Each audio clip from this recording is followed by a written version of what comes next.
banco correu bem, foi nesse período em que o empréstimo estava sendo pago.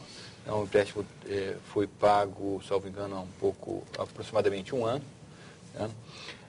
Que me parece que do banco houve um erro administrativo Sim. de registro, de alguém lá deixou de registrar o último pagamento. O último pagamento. Isso. E, em função disso, houve uma comunicação ao órgão de proteção ao crédito. Sim. Né? Houve indicação de que essa comunicação ao órgão de proteção ao crédito não foi comunicada ao senhor Leonardo. É o Leonardo, é isso? Para nós, acreditamos que ele tenha sido informado sim, porque isso, o senhor sabe, no sistema, né, cai o nome, já vai e Ok, então nós estamos procurando a cópia dessa... Perfeito, então deixa eu só me corrigir. Então, o que houve aqui por parte do Leonardo, ele indica que não recebeu uma carta, e por parte do banco, o banco indica que é procedimento do banco enviar cartas. Isso, nesses casos. Do banco, Ok, de praxe. muito bem.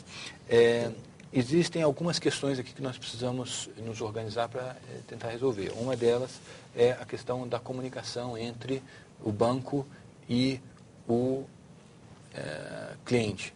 Me parece que a expectativa de ambos é que essa comunicação poderia ser mais eficiente a ponto de evitar que uma situação dessas se desenvolvesse dessa forma, né? Ainda existe uma questão do dano moral, né, que, me corrijam se eu estiver errado, o banco não nega que existe, agora, e naturalmente esse valor está sendo pleiteado, agora o que resta é a gente estabelecer um valor objetivamente considerado como justo, tanto pelo Leonardo como pelo banco. Posso intervir? Pois não. O banco, na verdade, está tendo uma dificuldade, que eu não consigo que o gerente me confirme que foram apresentados esses recibos e tal. Quer dizer, a gente está disposto a fazer um acordo, mas não estamos aqui admitindo culpa, não. Ok. Porque tem uma questão probatória que está controvertida aqui. Perfeito. E outra coisa é a questão do valor. Quer dizer, a gente está achando aqui que o valor do contrato, a atividade financeira do banco, está pesando no pedido da indenização. Perfeito. A gente volta a conversar sobre esses valores mais para frente. Para esclarecer um ponto, na verdade, quando foi admitido que realmente a inclusão foi indevida, está realmente está presente já o dano moral. Isso é o que ainda pode ser esclarecido no processo é se a carta foi ou não foi mandada, porque mesmo com a carta enviada, mesmo assim permanece o dano moral, porque não é obrigação do meu cliente comparecer imediatamente ao banco para resolver um problema que quem criou foi o banco. Ok, deixa eu só interromper. A ideia não é exatamente a gente ter essa comunicação alternada nesse momento, e sim em alguns minutos. Uhum. Eu queria só ver se a gente compreendeu bem quais são as manifestações das duas partes, se identificamos corretamente os interesses, né? Eu vi que tem um interesse do banco de prestar um bom serviço, Sim. atender, satisfazer clientes, né?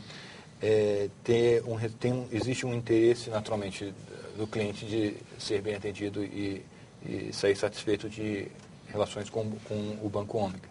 Existe um interesse de ambos de resolver rapidamente e ainda um...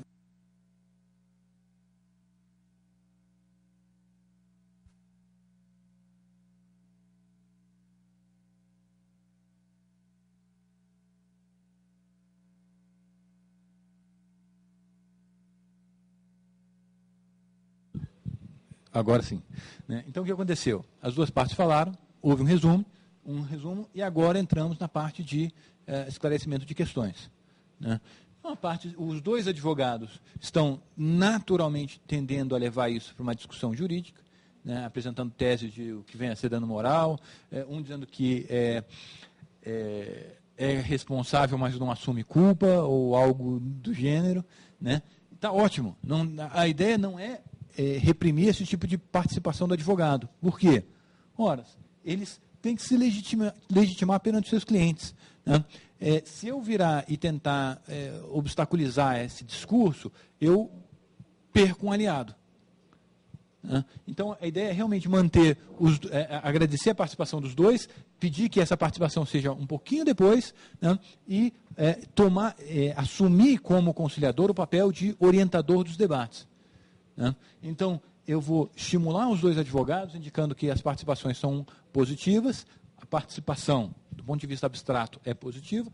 Realmente, discutir direito, o que vem a ser dano moral ou não, melhor não. Lá no começo, vocês devem ter notado que eu falei, olha, em regra, o advogado não fala tanto, mas o que ele fala é muito importante. Né? Para dar a liberdade para que os advogados falem pouco, sem se sentir que estão fazendo um trabalho ruim. Né? Então, naturalmente, isso é proposital. Roberto? Eu queria só pontuar um fato interessante aqui. Eu tinha dito, não sei se vocês perceberam que a Helena teve uma escuta ativa o tempo todo, enquanto o outro falava. Ela ficou escutando, né? Ficou escutando.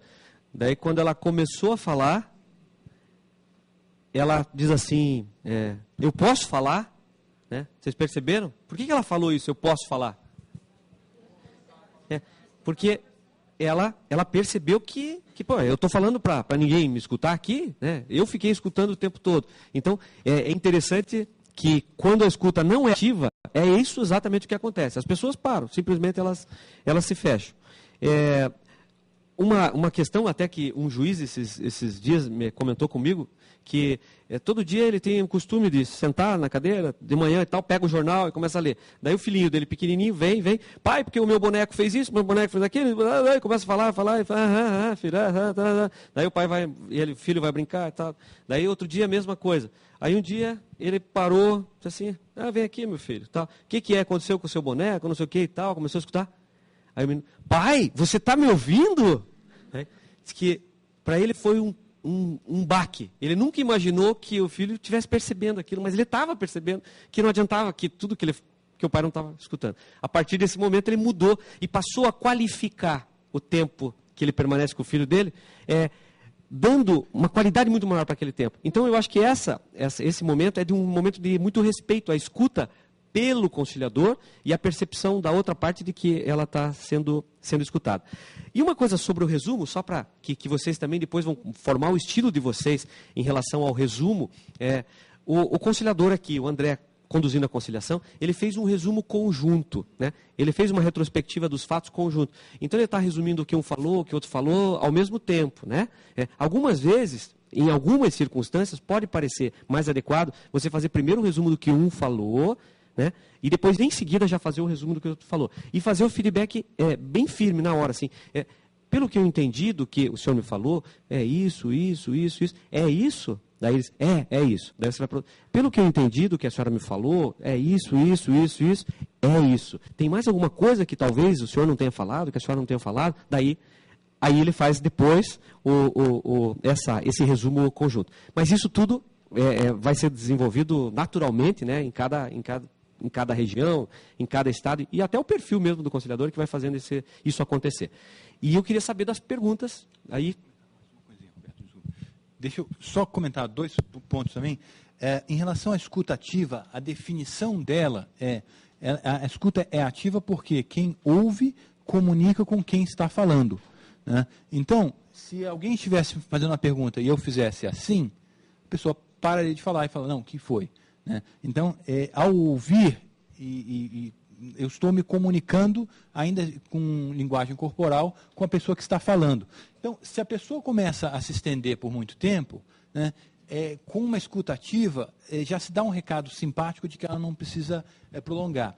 Em relação ao resumo, aqui até uma questão interessante, o resumo, e tem 2 linhas em teoria autocompositiva que falam sobre o resumo individualizado e a outra é o que se chama o resumo de texto único, em que se busca mostrar o que um falou e o que o outro falou em um texto só, e o único objetivo disso é a ideia de despolarização.